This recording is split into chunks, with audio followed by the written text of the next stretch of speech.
Good morning, class. Welcome to your online class. And as I say, that we have to be positive in our every aspects of life, but in some cases we have to be negative also, right?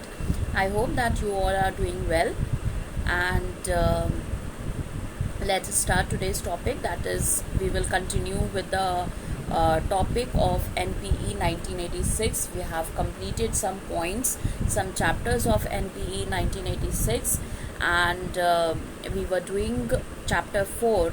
And yesterday we studied about the points which have been recommended by the committee, and it was like women's education and implementation on equality.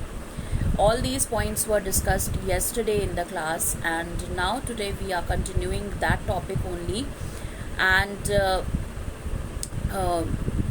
अभी ये जो topic चल रहा है, that is your NPE 1986. As I am saying that it is a quite lengthy topic. You have to understand each and every chapter regarding this point, regarding this topic.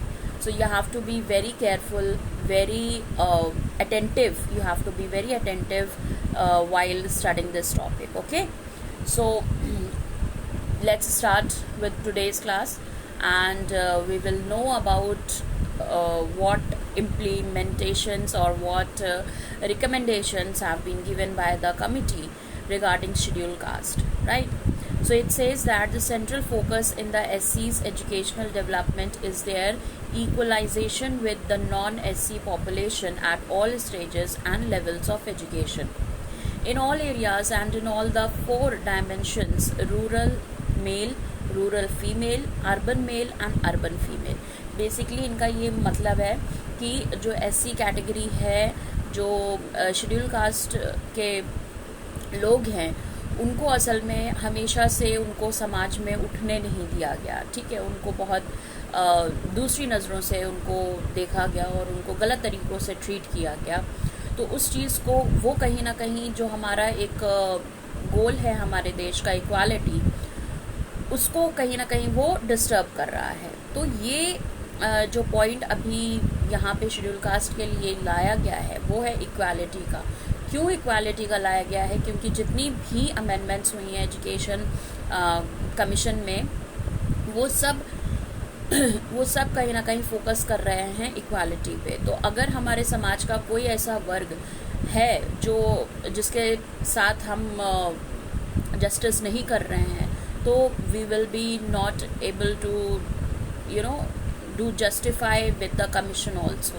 यानी जो हम commission का जो motive है equality लाना, सबको समान स्तर पे देखना, उस चीज़ का हम लोग उल्लंघन करेंगे कहीं ना कहीं. तो इसलिए हर कैटेगरी के लोगों को एजुकेशन में बराबर का हिस्सेदार माना जाएगा और उनको बराबर की अपॉर्चुनिटी भी प्रोवाइड करी जाएगी, जैसे नॉन SC कैटेगरी के लोग करते हैं. ठीक है, चाहे वो कोई भी एजुकेशन लेवल के स्टेज का अपॉर्चुनिटी हो या कोई फैसिलिटी हो, तो SC कैटेगरी के जो लोग हैं वो उन लोगों को भी उतना ही बराबर का हिस्सा मिलेगा. ठीक है, अब यहाँ पे इन्होंने 4 डायमेंशंस बनाए हैं. कैसे बनाए हैं?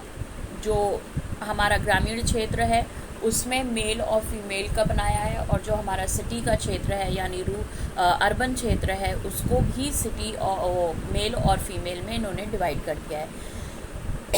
इस तरीके से ये 4 डायमेंशंस इन्होंने सोसाइटी के बनाए हैं जिनको हमें डेवलप करने की ज़रूरत है.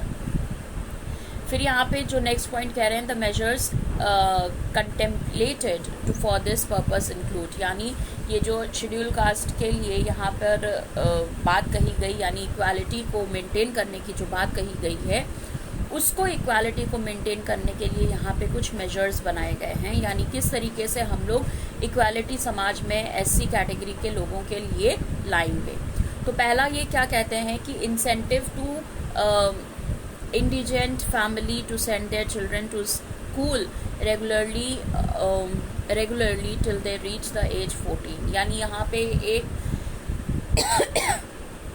एक स्कीम बनाई गई शेड्यूल कास्ट के लोगों को इक्वालिटी स्तर पर लाने के लिए कि जो जो घर अपने बच्चों को स्कूल भेजेगा रेगुलर बेस पे उनको हम कुछ इंसेंटिव देंगे, यानी कुछ पैसे देंगे, और तब तक देंगे जब तक वो लगातार अपने बच्चों को 14 साल तक के 14 साल तक उनको पढ़ाई नहीं करवाते हैं। ठीक है, यानी जो पेरेंट्स अपने बच्चे को रेगुलर बेस पे स्कूल भेजेंगे उनको इंसेंटिव मिलेगा सरकार के द्वारा, और तब तक मिलेगा जब तक उनका बच्चा 14 साल का नहीं हो जाता। ठीक है, फिर यहाँ पे प्री मैट्रिक स्कॉलरशिप स्कीम लाई गई बच्चों के लिए, जिसमें फैमिली को इंगेज किया गया in occupation such as scaping and flaying and tanning to be made applicable for class 1 onwards. All children of such families regardless of income will be covered by this scheme and time bound programs targeted on them will be undertaken. यानी यहाँ पे कुछ scholarship की scheme भी चलाई गई ऐसे बच्चों के लिए जो जिनकी फैमिली अफोर्ड नहीं कर सकती थी उनके फीस, ऐसे फैमिली के लिए भी इन्होंने स्कॉलरशिप चलाई। स्कॉलरशिप क्या होता है? जो आपको स्कॉलरशिप मिलता है और ज़ीरो फीस पे आप पढ़ाई करते हैं। ठीक है, फिर उसके बाद इन्होंने जो नेक्स्ट पॉइंट बताया है वो है constant micro planning and verification to ensure that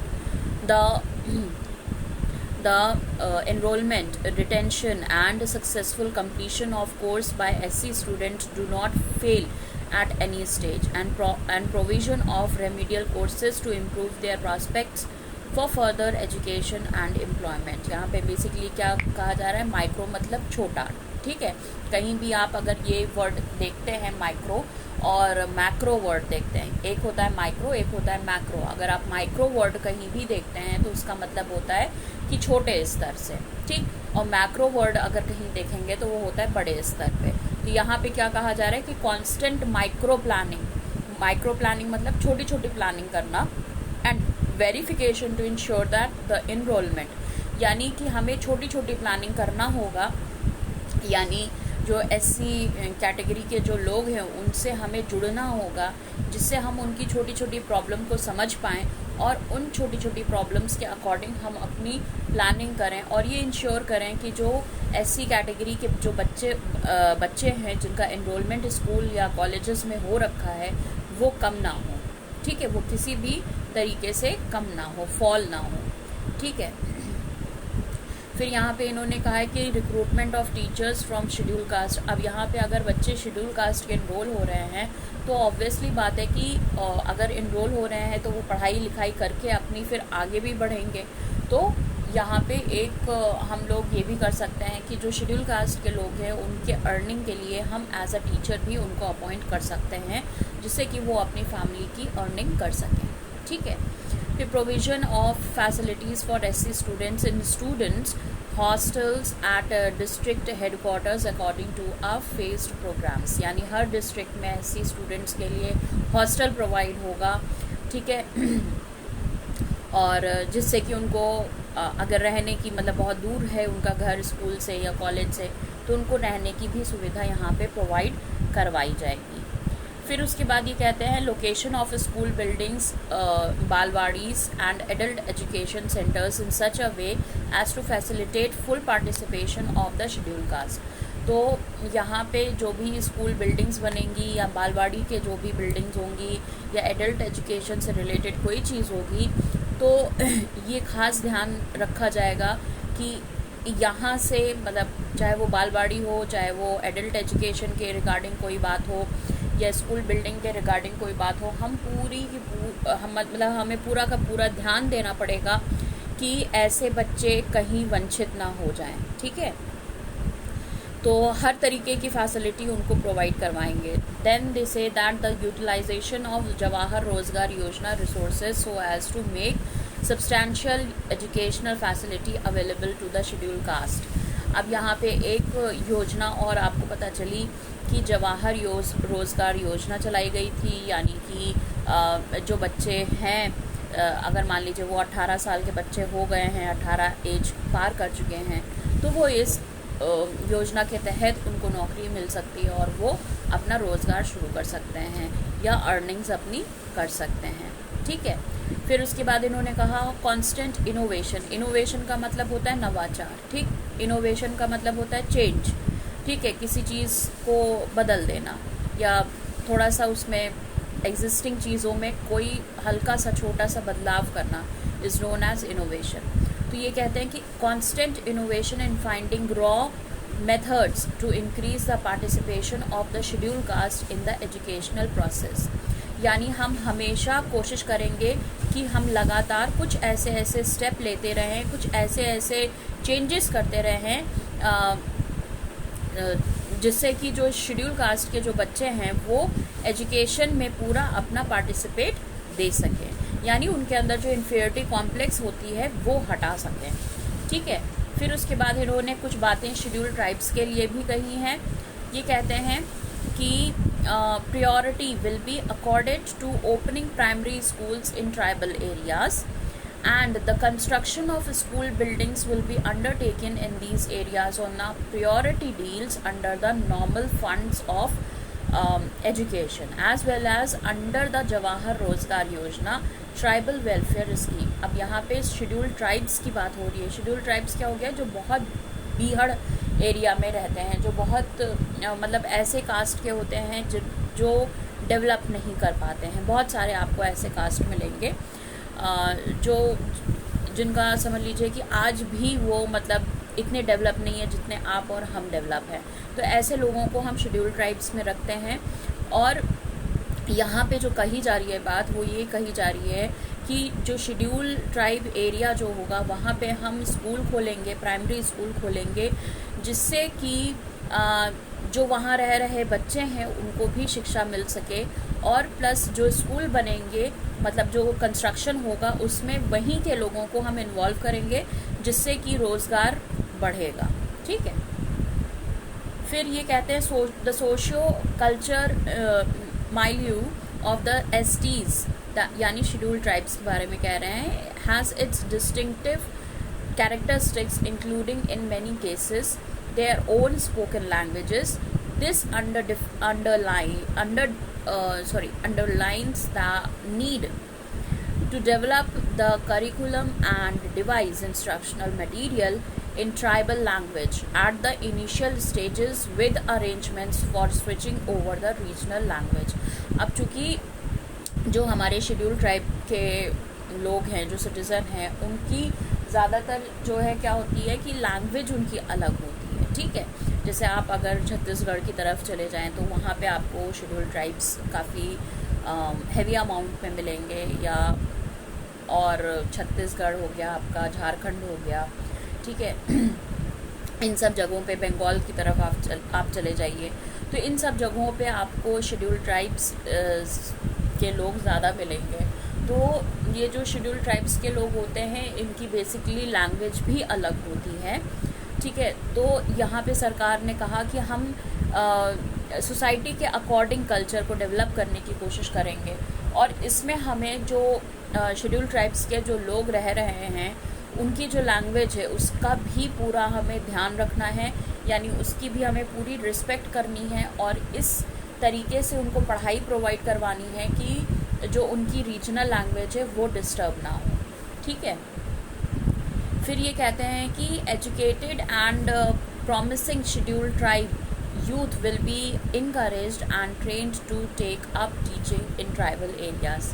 तो यहाँ पे कहा गया कि जो थोड़े बहुत जो शेड्यूल ट्राइब के लोग हैं वो अगर पढ़े लिखे हैं, यूथ है उसमें और वो पढ़ा लिखा है, तो हम उसको पूरी कह लीजिए पूरा चांस देंगे कि वो टीचिंग लाइन में आए और अपने एरिया को डेवलप करें, यानी अपने एरिया के लोगों को एजुकेट करें। ठीक है। फिर उसके बाद यहाँ पे कह रहे हैं रेसिडेंशियल स्कूल्स इंक्लूडिंग आश्रम school will be established on a large scale. अब इन्होंने यहाँ पे रेसिडेंशियल स्कूल की भी बात करी। रेसिडेंशियल स्कूल क्या हो गया, आपके आश्रम हो गया, हॉस्टल हो गया। तो मतलब ऐसे स्कूल हम बनाएंगे, ऐसे बिल्डिंग बनाएंगे कि बच्चे वहाँ पे रह भी सकें, तो उनका जो आने जाने का जो खर्चा होगा वो बच सकेगा। ठीक है। तो ऐसा हम लोग स्कूल बनाएंगे। Then they say that incentive schemes will be formulated for the scheduled tribes, keeping in view their special needs and lifestyle. Scholarships for higher education will emphasize technical, professional, and para-professional courses. Special remedial courses and other programs to remove psychosocial impediments will be provided to improve their performance in various courses.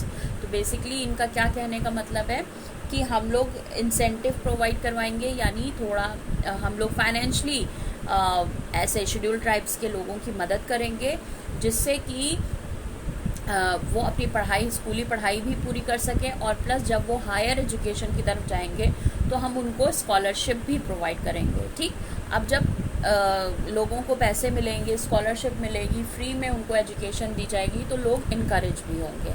तो धीरे धीरे ये encouragement क्या करेगा, जो उनकी psycho social thoughts हैं, यानी कि समाज के प्रति जो उनके मतलब मेंटली थॉट्स हैं, वो धीरे धीरे हटेंगे। ऐसे लोगों के अंदर कॉन्फिडेंस कम होता है, उनके अंदर इन्फीरियरिटी कॉम्प्लेक्स होता है, डर होता है, तो ये चीज़ें थोड़ी थोड़ी कम होनी शुरू होंगी जब हम उनको इनकरेज करेंगे। ठीक है, फिर ये कहते हैं कि anganwadi, non formal and adult education centres will be open on a priority basis in area predominantly inhabited by the scheduled tribes. तो ऐसे ऐसे एरिया जो कि जहाँ पे शेड्यूल्ड ट्राइब्स के लोग ज़्यादा रहते हैं, वहाँ पे हम आंगनवाड़ी खोलेंगे और नॉन फॉर्मल तरीके से हम एजुकेशन प्रोवाइड करवाएंगे, और जो एडल्ट एजुकेशन है उसको भी हम मतलब वहाँ पे प्रोवाइड करवाएंगे। तो इस तरीके से क्या होगा कि हम बच्चों की भी देखभाल कर लेंगे, महिलाओं की भी देखभाल कर लेंगे, और जो बड़े हैं, जो यूथ है, उनकी भी देखभाल हम कर लेंगे। ठीक है, फिर उसके बाद ये कहते हैं the curriculum at all stages of education will be designed to create an awareness of the rich culture identity of the tribal people as also of their enormous creative talent। अब यहाँ पे इन्होंने सारी चीज़ें कवर करने की सोची, यानी जैसे मान लीजिए कि हम लोग के जैसे होता है ना कि कोई एक धर्म है, जैसे अगर हम लोग देखें तो जो बुद्ध जी जो थे, उन्होंने बौद्ध धर्म को आगे बढ़ाया। ठीक है, तो इस तरीके से इन्होंने कहने की कोशिश ये करी है कि जो शेड्यूल्ड ट्राइब के कुछ ऐसे लोग हैं जिन्होंने कुछ काम किया है, अच्छे काम किए हैं, उनके बारे में हम करिकुलम में शामिल करेंगे,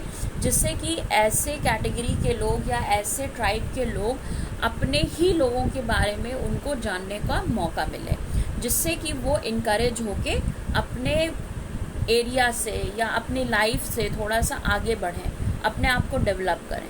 ठीक है, जैसे हम लोग कह लीजिए गांधी जी से बहुत कुछ सीखे हैं, जवाहरलाल नेहरू जी से बहुत कुछ सीखे हैं, झांसी की रानी से बहुत कुछ सीखे हैं, तो उसी तरीके से इनका भी कहने का मतलब है कि हम इस ट्राइब के जो लोग हैं, जो लोग थे जिन्होंने कुछ काम किया था समाज के लिए, जिन्होंने स्ट्रगल्स किए थे, तो ऐसे लोगों के बारे में हम करिकुलम में पढ़ाएंगे, जिससे कि मतलब इस शेड्यूल ट्राइब के जो लोग हैं वो अपने ही ट्राइब के लोगों के बारे में जागरूक हों और उन्हीं के तरह फिर काम करना भी शुरू करें। फिर इन्होंने कहा कि other educationally backward sections and areas के बारे में बात करी कि जो थोड़े से बैकवर्ड सेक्शंस हैं और एरियाज़ हैं, उनकी बात करने की कोशिश यहाँ पे की गई है। कहते हैं कि suitable incentives will be provided to all educationally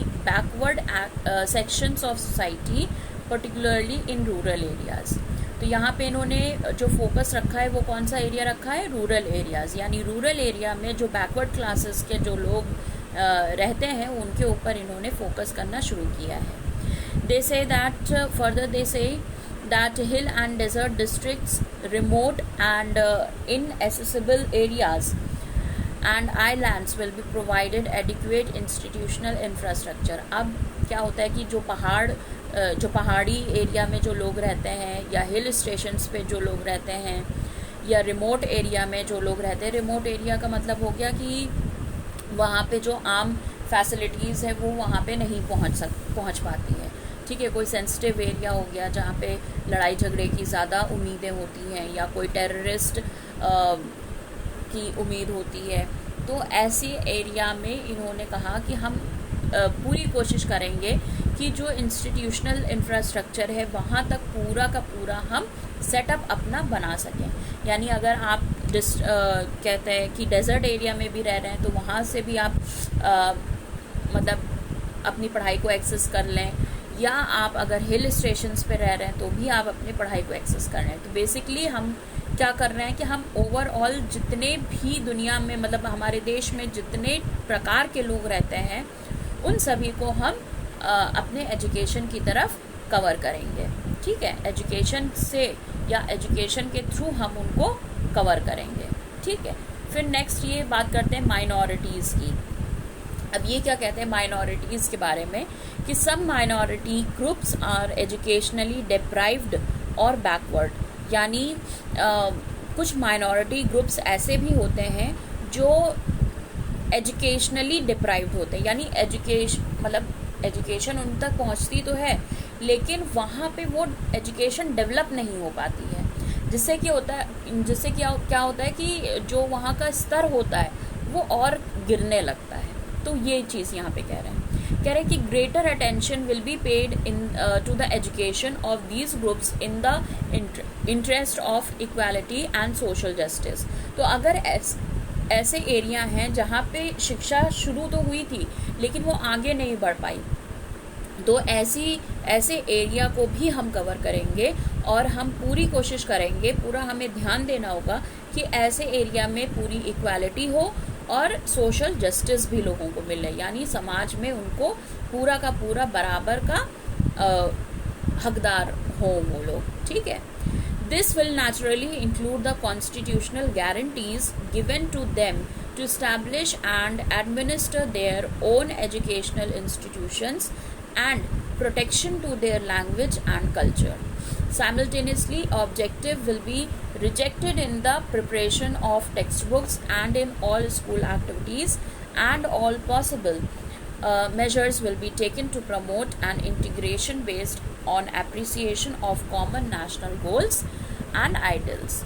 ठीक है, तो बेसिकली इनका ये मतलब है कि जो हमारी माइनॉरिटीज़ की जो मतलब कैटेगरी है, ऐसे लोगों को हमें एजुकेशन से ऊपर उठाना है, उनको पूरी उनकी लैंग्वेज की भी लैंग्वेज का भी ध्यान देना है, उनके डेवलपमेंट का भी ध्यान देना है और उनको पूरी की पूरी आज़ादी देनी है अदर कैटेगरी के लोगों की तरह कि वो एक समान स्तर पर अपनी पढ़ाई कर सकें। फिर यहाँ पर हैंडीकैप्ड लोगों के लिए भी यहाँ पे बात कही गई है कि ऐसे लोगों को भी हम एजुकेशन प्रोवाइड करवाएंगे, ऐसे लोग भी हमारे समाज में पीछे नहीं रहें। तो the objective should be integrated the physically and mentally handicapped with the general community as equal partners to prepare them for normal growth and to enable them to face life with courage and confidence. अभी क्या होता है कि जो handicapped लोग होते हैं उनके अंदर एक कॉन्फिडेंस उनका लूज़ हो जाता है। ठीक है, उनका विल पावर टूट जाता है। अगर मान लीजिए वो कहीं से भी, चाहे फिज़िकली हो या मेंटली हो, अगर वो थोड़ी दिक्कत में हैं तो उनके अंदर जो विल पावर होती है वो टूट जाती है। तो कहीं ना कहीं ऐसे लोगों को, हम लोगों को बहुत ज़रूरत है कि हम लोग उनको इनकरेज करें लाइफ के प्रति और अपने ग्रोथ के प्रति। ठीक है, तो ये कहते हैं कि wherever it is feasible the education of children with motor handicapped and other mild handicaps will be common with that of others. यानी अगर ऐसे बच्चे हैं जो थोड़े से फिज़िकली और मेंटली चैलेंज्ड हैं तो हम उनको उनके अकॉर्डिंग हम शिक्षा को बनाएंगे और ऐसी शिक्षा देंगे जो अदर जो आम समाज को जो दी जा रही है उसी के बराबर की हो। फिर ये कहते हैं special schools with hostels will be provided as far as possible a district headquarters for the severely handicapped children. यानी कि स्पेशल स्कूल्स बनाए जाएंगे जिसमें हॉस्टल्स होगा और ऐसे बच्चों को जैसे होता है ना कि कभी कभी बहुत दिक्कत का सामना करना पड़ता है, स्कूल में एंट्री करने में या चल नहीं पा रहे हैं, लिख नहीं पा रहे हैं, तो ऐसे बच्चों को हम हॉस्टल भी प्रोवाइड करवाएंगे, जिससे कि उनको आने जाने की में जो दिक्कत का सामना करना पड़ रहा है वो ना करना पड़े। फिर ये कहते हैं adequate arrangements will be made to give vocational training to the disabled, यानी हम पूरी कोशिश करेंगे कि जो वोकेशनल ट्रेनिंग है, यानी कोई अगर अपने मन मुताबिक कोई कोर्स करना चाहता है तो हम उसको पूरी सुविधा प्रोवाइड करवाएंगे। Teachers training programme will be reoriented in particular for teachers of primary classes to deal with the special difficulties of the handicapped children। तो अब handicapped children को कह लीजिए कि उनको कंट्रोल करना, उनको पढ़ाना, ये सारी चीज़ें बहुत कठिन है एक नॉर्मली इंसान के लिए। तो हम ऐसे टीचर्स को हम पूरा ट्रेनिंग देंगे कि स्पेशल बच्चे जो होते हैं उनको किस तरीके से पढ़ाना है, उनको किस तरीके से समझाना है, बात कैसे करनी है, उनको किस तरीके से कंट्रोल करना है, ये सारी चीज़ें हम ट्रेनिंग में टीचर को प्रोवाइड करवाएंगे, जिससे कि वो जब ऐसे स्पेशल बच्चों से जब मिले तो वो उनसे एक कनेक्शन बनाने में सफल हो। ठीक है। फिर उसके बाद voluntary effort for the education of the disabled will be encouraged in every possible manner. तो यहाँ पे ये कह रहे हैं कि स्पेशल बच्चों के लिए अगर एजुकेशन से रिलेटेड कोई भी हमें प्रोग्राम करना होगा तो हम पूरा उसमें योगदान देंगे। ठीक है। फिर अब हम बात करते हैं एडल्ट एजुकेशन की। तो एडल्ट एजुकेशन को पहले समझ लीजिए कि our ancient scriptures defined educational as that which liberates, that is provides the instrument of liberation from ignorance and oppression. In the modern world it would naturally include the ability to read and write, okay, and since that is the main instrument of learning, hence the crucial importance of adult education including adult literacy. तो adult education का मतलब हो गया adult literacy.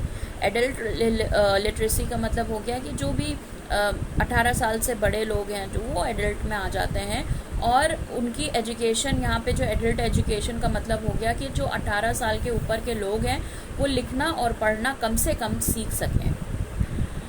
ठीक है। फिर ये कहते हैं the whole nation has pledged, यानी पूरे देश ने ये कह लीजिए कि प्लेज लिया है, ठीक है, कसम खाई है, itself through the national literacy mission. Literacy mission यहाँ पे चलाया गया था, उसके तहत यहाँ पे प्लेज लिया गया था to the eradication of illiteracy. Eradication मतलब धीरे धीरे समाज से हटाना, कम करना। ठीक है। Particularly in the 15 to 35 age group. अब यहाँ पे आपको एज ग्रुप भी पता चल गई कि एडल्ट एजुकेशन की जो एज ग्रुप होती है वो 15 to 35 एज ग्रुप के बारे में यहाँ पे कहा जा रहा है, यानी 15 साल से और 35 साल के बीच के जो लोग हैं उनकी बात यहाँ पे हो रही है।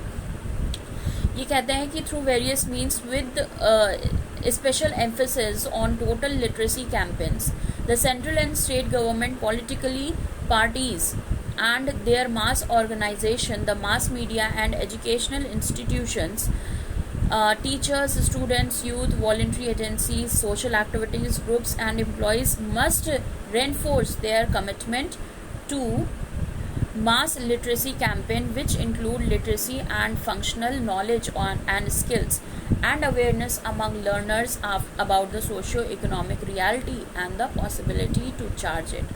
अब क्या होता है कि समाज में कोई भी चीज़ अगर सरकार करने की कोशिश करती है तो उस कोशिश को या उस काम को प्रमोट करने के लिए वो अपने वॉलंटियर्स को चुनती है, वो अपने यूथ को काम देती है कि वो किस तरीके से इस चीज़ को फैला सके, प्रमोशन कर सके, मतलब घर घर तक। ठीक है। तो जैसे कह लीजिए नुक्कड़ नाटक के थ्रू वो करती है या कोई डॉक्यूमेंट्री के थ्रू लोगों तक पहुंचाती है अपनी बात। तो ये जो पहुंचाने का जो काम होता है ये सरकार हर घर घर जाके नहीं करती है, तो वो अपने वॉलंटियर को चूज़ करती है। तो ऐसे लोगों को मतलब ये कहा गया है कि जो एडल्ट एजुकेशन है, चाहे वो किसी भी चीज़ से रिलेटेड हो, तो वो प्रमोट करने के लिए, चाहे वो एडल्ट एजुकेशन मान लीजिए कि एनवायरनमेंट के प्रति हो, उनको समझ हो, या फैमिली प्लानिंग की समझ हो, या XYZ लाइफ से रिलेटेड कोई भी उनकी या समाज से रिलेटेड कोई भी टॉपिक हो, उसके बारे में अगर उनको बताना है तो सरकार अपने वॉलंटियर को यूज़ करती है, सोशल एक्टिविटीज़ को यूज़ करती है, यूथ्स को यूज़ करती है, जो पॉलिटिकल पार्टीज़ होती हैं उनको यूज़ करती है और उनके तहत अपनी बात को समाज में पहुंचाती है। ठीक है। फिर ये कहते हैं कि since involvement of the participants of the literacy campaign in the development programs is of crucial importance, the national literacy mission will be geared to the national goals such as elevation of poverty, national integration, environment conservation, observance of the small family norm, promotion of women's equality, universalization of primary education. मतलब basically आपको ये बताया जा रहा है कि adult education में कौन कौन से टॉपिक इंक्लूड होते हैं। तो यहाँ पे आपको कई सारे टॉपिक्स बताए जा रहे हैं, जैसे नेशनल इंटीग्रेशन यानी नेशनलिज्म, और देशभक्ति जिसे हम कहते हैं उसकी फीलिंग लोगों में जगाना is one of the main motive of adult education. Family से रिलेटेड, अगर फैमिली प्लानिंग से रिलेटेड कोई उनको जानकारी चाहिए तो वो भी इंक्लूड है एडल्ट एजुकेशन में। पॉवर्टी किस तरीके से हमें हटानी है वो भी है, और प्राइमरी एजुकेशन के प्रति लोगों को जागरूक करना है। तो ये सब कुछ टॉपिक्स हैं जो एडल्ट एजुकेशन में आते हैं, और ये सारे जितने भी टॉपिक्स हैं ये सब क्या करते हैं, ये चाहते हैं प्रमोट होना। तो इनको प्रमोट करने के लिए सरकार यूथ को चुनती है, एक्टिविटीज़ को चुनती है, सोशल एक्टिविटीज़ जो होते हैं, लीडर्स जो होते हैं, पॉलिटिकल प्लेटफॉर्म को चुनती है, मीडिया को चुनती है। तो इस तरीके से अपनी बात लोगों तक पहुंचाती है। फिर यहाँ पे बात करते हैं comprehensive programmes of post literacy and continuing education will be provided for new literates and youth who have received primary education with a view of enabling them to retain। यानी अगर मान लीजिए कि आपने आपने पढ़ाई कर ली है, तो पढ़ाई करने के बाद आप किस तरीके से अपने पढ़ाई को यूज़ कर सकते हैं, ठीक है, आप किस तरीके से अपने पढ़ाई के ज़रिए आप अर्निंग कर सकते हैं। तो ये सब की भी जानकारी लोगों के अंदर होना ज़रूरी है, तभी वो अपने अधिकार के बारे में जागरूक हो पाएंगे। ठीक है। तो यहाँ पे कुछ प्रोग्राम्स इन्होंने चलाए जिसके तहत लोगों को जागरूक करने का काम हुआ। तो पहला प्रोग्राम जो चलाया उसमें क्या कह रहे हैं कि establishment of continuing education centres of diverse kind to enable adults to continue their education of their choice. यानी यहाँ पे अगर मान लीजिए कि आपने 12वीं तक की पढ़ाई कर ली या ग्रेजुएशन कर लिया, उसके बाद भी अगर आप पढ़ाई करना चाहते हैं तो यू ऑल आर वेलकम। आप अपने चॉइस से आप कभी भी और किसी भी वक्त आप पढ़ाई शुरू कर सकते हैं। Workers education through the employers, trade, unions and governments. यानी अगर आप यूनियन में काम कर रहे हैं या ट्रेड में काम कर रहे हैं, बिजनेस में हैं, गवर्नमेंट के अंदर काम कर रहे हैं, तो आप तब भी जो है आप एजुकेशन को ग्रहण कर सकते हैं। या अपने बिजनेस से रिलेटेड या अपने काम से रिलेटेड कोई आपको ट्रेनिंग चाहिए तो आप वो ले सकते हैं। इसीलिए जब आप किसी जॉब के लिए जाते हैं, जब आप सेलेक्ट हो जाते हैं तो आपको ट्रेनिंग दी जाती है। फिर wider promotion of books, libraries and reading rooms. यानी हम बड़े स्तर पे प्रमोशन करेंगे, बुक्स हम अवेलेबल करवाएंगे, लाइब्रेरीज बनवाएंगे जिसमें मतलब ऐसी बुक्स हम रखेंगे जिससे लोग मोटिवेट हों पढ़ने की, उनके अंदर इच्छा जागे। फिर हम रेडियो के तहत भी, टीवी के तहत भी हम लोगों तक एजुकेशन की इम्पोर्टेंस को पहुंचाएंगे, वेरियस प्रोग्राम्स करेंगे। तो ये सब कुछ था आपका एडल्ट एजुकेशन के बारे में कि adult education is one of the important part of our society, and unless and until adult education will not be promoted in our society, then main challenges of our society will not be retained. Okay, तो इसलिए यहाँ पर जो adult education है उसका promote होना बेहद ज़रूरी है, क्योंकि जो हमारे समाज के जो चैलेंजेस हैं, चाहे वो पॉवर्टी से रिलेटेड हो, चाहे वो फैमिली प्लानिंग से रिलेटेड हो, चाहे वो इन्वायरमेंट से रिलेटेड हो, उससे रिलेटेड जितनी भी प्रॉब्लम्स है उनका हल हमें तभी मिल सकता है जब हमारे समाज के बड़े लोग यानी 15 से 35 जो एज होती है, ऐसे लोग जब तक एजुकेट नहीं होंगे और जागरूक नहीं होंगे। ठीक, तो आज आपने पढ़ा कि शेड्यूल कास्ट को किस तरीके से यहाँ पे इक्वालिटी के तौर पर एजुकेशन अपॉर्चुनिटी प्रोवाइड करवाई गई, शेड्यूल ट्राइब को किस तरीके से डेवलप करने की कोशिश सरकार ने करी, एंड प्लस एडल्ट एजुकेशन को भी किस तरीके से डेवलप और प्रमोट करने की पूरी कोशिश सरकार ने करी। तो this was all about chapter 4 of NPE 1986. Tomorrow we will start chapter 5 on 1986. Till then, take care class, and thank you so much.